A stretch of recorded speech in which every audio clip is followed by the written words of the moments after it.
É possível estar ansiosa ou ansioso o tempo todo? Será que uma hora melhora?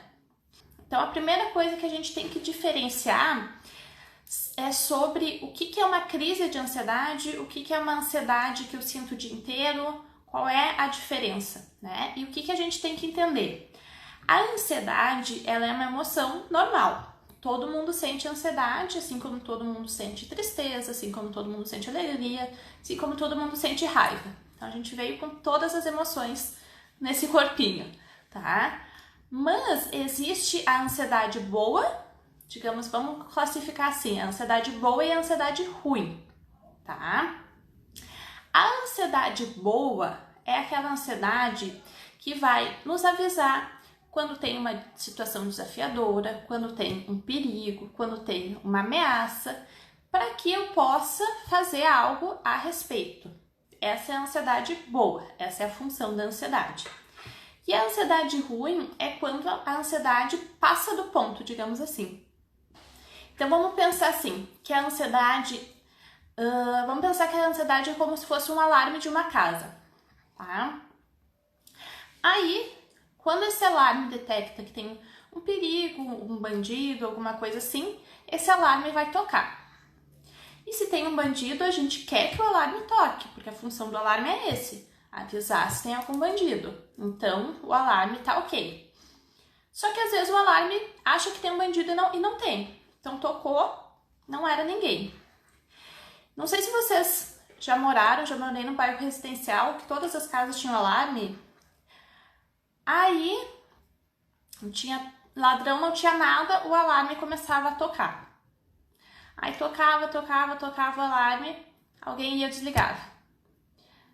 Dava um segundo, o alarme tocava de novo. Aí o alarme tocava de novo. O alarme tocando toda hora, ele fica cansativo. Ele transtorna a vida, né? Por quê? Porque ele tá desregulado. Se ele tá tocando toda hora e não tem uma ameaça concreta, não tem um perigo, esse relógio ele tá desregulado. E é assim com a nossa ansiedade. Se eu tô ansiosa o tempo todo, sem um motivo aparente, essa minha ansiedade está desregulada. Porque a ansiedade serve para nos avisar de perigo, para nos preparar para coisas desafiadoras. E se eu tô todo o tempo assim, mesmo quando não tem nada aparente acontecendo, ela tá desregulada. Então, não é normal eu estar sentindo ansiedade todos os dias por vários dias, né? Então, essa ansiedade, ela tá desregulada. E quando a ansiedade está desregulada, a gente tem os transtornos de ansiedade. O que é os transtornos de ansiedade? É quando a ansiedade, ela tá patológica. Eu não gosto de usar o termo doença, mas a gente chama de doenças mentais, tá? Eu não gosto de usar doenças mentais porque às vezes vocês pensam numa esquizofrenia, algo assim mais grave. Mas um transtorno de ansiedade é uma doença mental, né? Que tem tratamento, tem o que a gente fazer, mas é algo que não está bem, né? Não está dentro da normalidade. Então, passou do normal. E daí o que a gente tem que entender? Que a gente pode ter diferentes tipos de ansiedade, diferentes transtornos de ansiedade. Então, o que pode acontecer? Eu posso ter um ataque de pânico. E o que é o ataque de pânico que muitas vezes as pessoas chamam de crise de ansiedade? O ataque de pânico é quando eu tenho vários sintomas corporais juntos, no mínimo 4, ao mesmo tempo, muito rápido, e eu tenho medo desses sintomas. Então, passa medo de morrer, medo de enlouquecer, medo de passar mal com esses sintomas. Então, os sintomas vêm muito fortes. Isso é um ataque de pânico, que vai durar, no máximo, 30 minutos.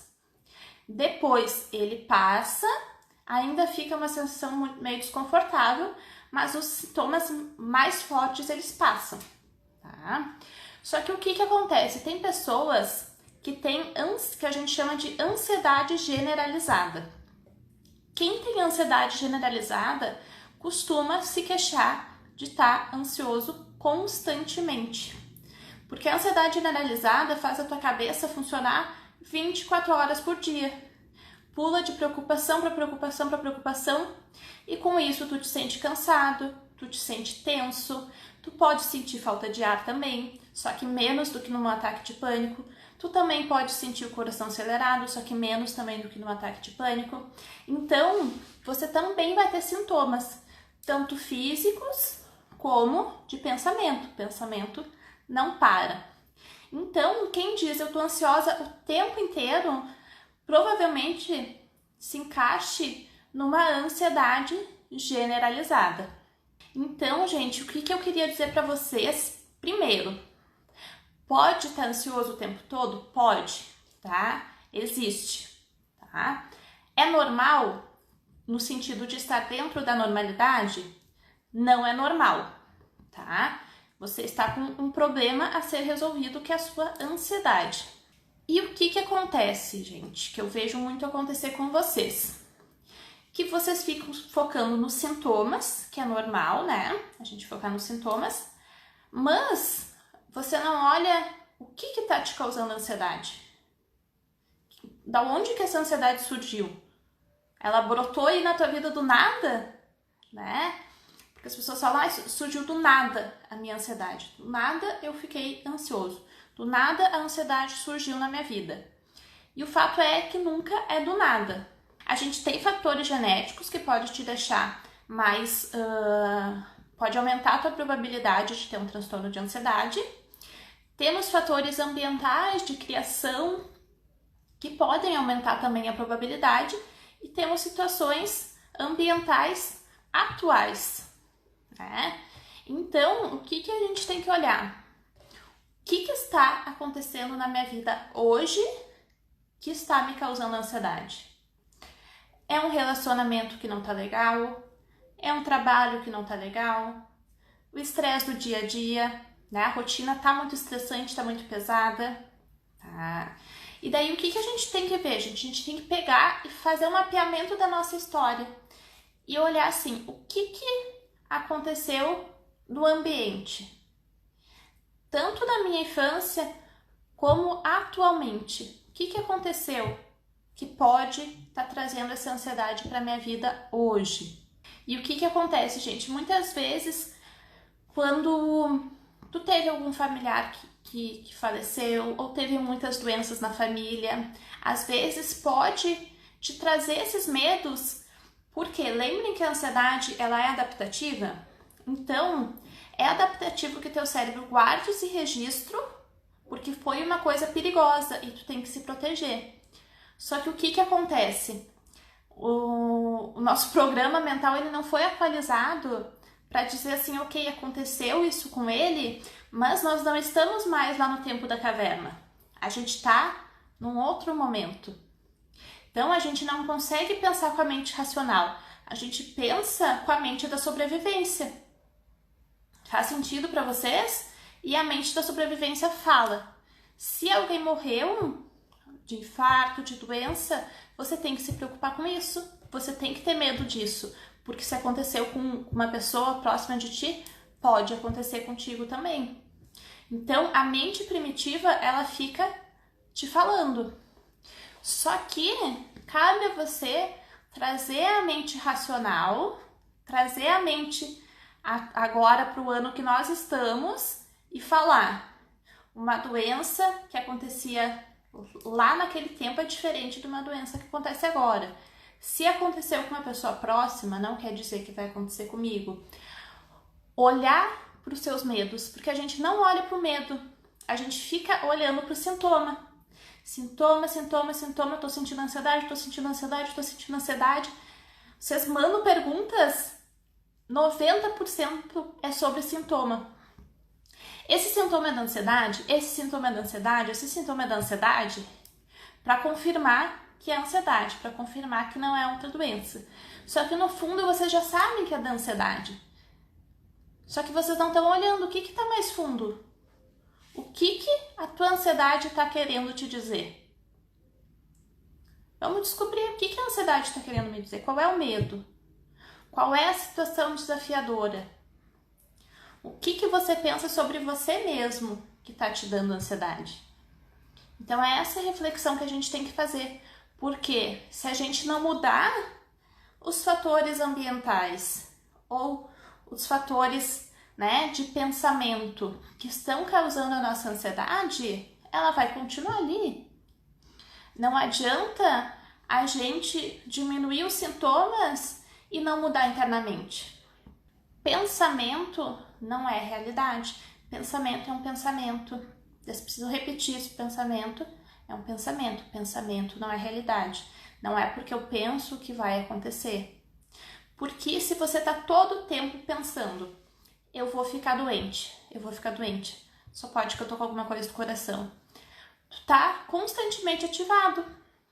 Como é que teu corpo e a tua cabeça vai relaxar se tu tá dizendo pra ela que tu tá correndo risco de vida?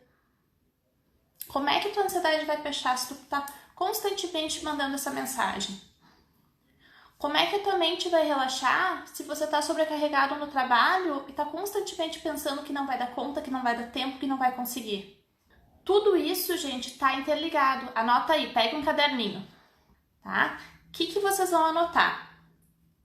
Vocês vão anotar mudanças ambientais, tá? E vocês vão pensar que mudanças ambientais aconteceram na minha vida hoje e que mudanças ambientais aconteceram 5 anos atrás, que mudanças aconteceram na minha infância que podem ter contribuído para a minha ansiedade. A pandemia, que acabou mudando o meu trabalho, a morte de alguém querido, doenças na família, uma criação com pais mais rígidos ou uma criação com os pais mais super protetores, uma criação com pais intolerantes às coisas serem erradas. O que pode ter contribuído? Pega e anota todos esses fatores, tá? Aí depois você anota quais sintomas corporais você sente. Que esse é o mais fácil para vocês, é o que está mais acessível, né? Quais são os sintomas corporais que eu sinto? Começar a desvendar essa ansiedade. Qual sintoma corporal eu sinto? Depois vocês vão anotar que pensamentos passam sem parar na minha cabeça. Que pensamentos são recorrentes na minha cabeça. E depois vocês vão anotar quais são os meus comportamentos. Porque os nossos comportamentos fazem a nossa ansiedade aumentar também. Quando eu sinto a ansiedade de ir para um lugar e eu decido não ir, eu estou reforçando a minha ansiedade. Eu estou reforçando para minha cabeça que aquela situação é perigosa. Se eu tenho medo de ir para um lugar e eu não vou sozinha, eu reforço para minha cabeça que é perigoso. Que comportamentos você está tendo que reforça a sua ansiedade? Então reflitam sobre isso e vejam como todas as áreas estão interligadas. Por exemplo, alguém ali que falou no trabalho, né? Que mudou a forma de trabalhar, mudou o setor. Então, mudança ambiental, que foi na pandemia, mudou a forma de trabalhar, né? Aí a pessoa pode ter começado a sentir coração acelerado e falta de ar. Por quê? A pessoa começou a ter pensamento. Daqui a pouco começou a pensar, e se eu for demitida? E se eu não conseguir fazer meu trabalho direito? Estão pedindo coisas que eu não sei fazer? Enfim. Aí que comportamento? Daqui a pouco a pessoa evita fazer algumas coisas que pedem porque causa ansiedade. Ou aceita fazer tudo e sobrecarrega. Que comportamento está tendo? Então, tá tudo interligado. E você precisa ver cada uma dessas áreas porque você pode modificar todas. Você não precisa só modificar o seu sintoma corporal. Se você modificar o seu pensamento, você diminui o sintoma corporal. Se você modificar o seu comportamento, você diminui o sintoma corporal. Se você modificar a situação ambiental dentro do possível, você diminui o sintoma corporal. Então vamos sair um pouquinho do sintoma corporal e vamos ver a ansiedade mais ampla. Por isso que eu gosto de falar, tira da cabeça e bota no papel. Bota no papel tudo o que está acontecendo. Bota no papel suas preocupações, bota no papel os seus problemas, bota os seus pensamentos, bota as situações da vida, bota os seus comportamentos e fala. Tô de frente com a minha ansiedade, o que eu vou fazer para mudar isso? que eu vou fazer de concreto para mudar essa situação que está me causando ansiedade? Ou então, para aceitar essa situação. Tá? Então, vocês precisam botar a sua ansiedade na mesa e olhar para ela e falar: o que tu tá querendo me dizer? Eu sou do sul, né? Porque a gente fala tu. O que tu tá querendo me dizer? Encara ela, bota ela de frente e fala: o que eu vou fazer com isso? O que eu vou fazer com esses pensamentos? Eu vou continuar dia após dia com esses pensamentos? Ou eu vou desenvolver uma nova forma de pensar? Ou eu vou aumentar a minha confiança em mim mesmo? Tá? Então, o que a gente tem que fazer? Diminuir essa percepção de ameaça e aumentar a percepção de que você pode lidar se alguma coisa acontecer de errado na sua vida. Tá? E o que vocês precisam botar aí na cabecinha de vocês? Olha, vocês vão me ouvir 1000 vezes falando disso para vocês irem internalizando. A ansiedade, ela não é perigosa, ela não vai matar vocês, ela não vai fazer vocês enlouquecerem, tá? O perigo tá na sua cabeça. Se fosse para vocês morrer de ansiedade, vocês já tinham morrido, tá? Várias vezes, tá? Brincadeiras à parte, vocês não vão morrer da ansiedade.